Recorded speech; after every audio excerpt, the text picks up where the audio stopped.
Hey folks, welcome to the channel. I'm Don, this is Rockin' the Country. I'm doing a gift request from none other than Montauk Ed. Ed used to own an ice wagon company out in Montauk before moving to North Carolina. Not really. Ed was a commercial fisherman, a master woodworker. Oh yeah, Ed made me this big watch clock here and this inlay box. So, he's got many talents. And one of his big things is country music, too, because Ed knows his stuff when it comes to country music. So, Sammi Smith's song, Jody and the Kid. I don't know this one, but I will in a minute. Yeah, I've done a couple of Sammys, and she's the real deal. Here we go.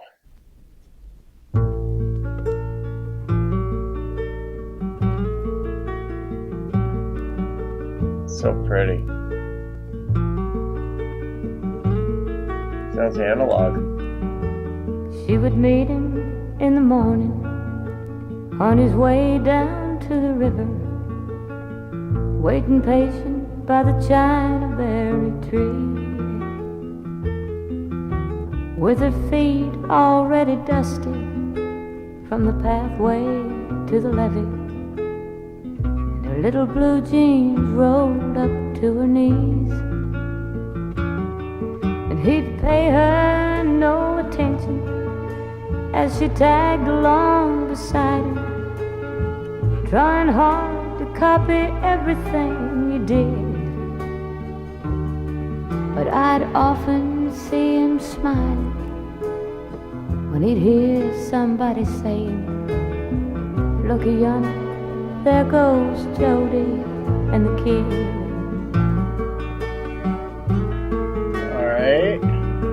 Well, even after they grew older, they could still be seen together as they walked along the levee, holding hands. Alright, nice. For as surely as the seasons, she was changing to a woman, and he'd lived enough to call himself a man.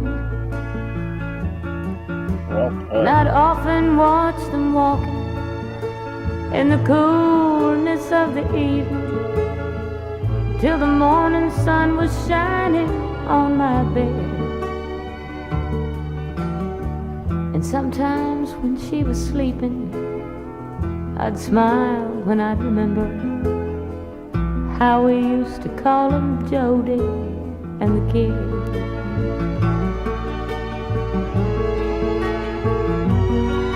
Now the world's a little older, and the years have changed the river, 'cause there's houses where a house has never been. And on Sundays he goes walking down the pathway to the levee with another little girl that follows him.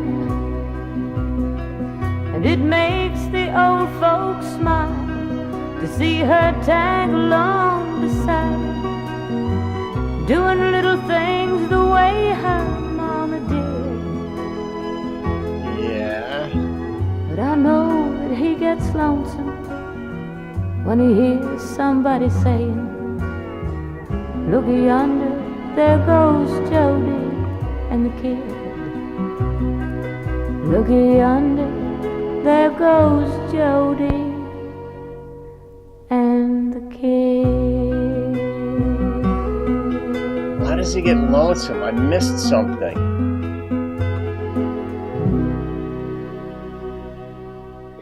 Okay, so their relationship, right? Initially, I thought it might have been like an older man, maybe a father, an uncle, or just a teacher or somebody that goes for a walk. But there happens to be this young girl there. I'm like, is she homeless? Is she destitute? Like, what's her story?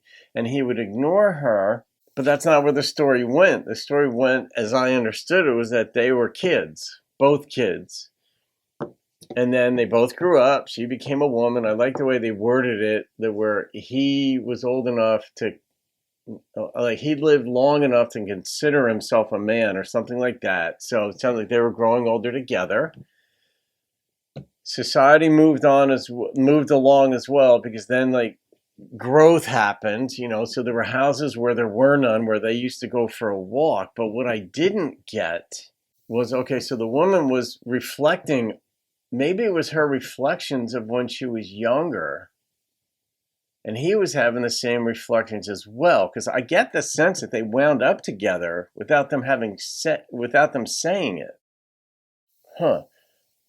Her voice. All right, let's look at the production of this. Whether I'm grasping any of the meaning of the song or not is irrelevant in this context. The production on this, as far as the instrumentation and her voice, was just, you're not going to do better than that. And you had like the violins. I know you call it fiddle in country, but when it sounds more orchestral, not Charlie Daniels like, but orchestral. It's a violin. It's in the background, but that was there with the guitar picking.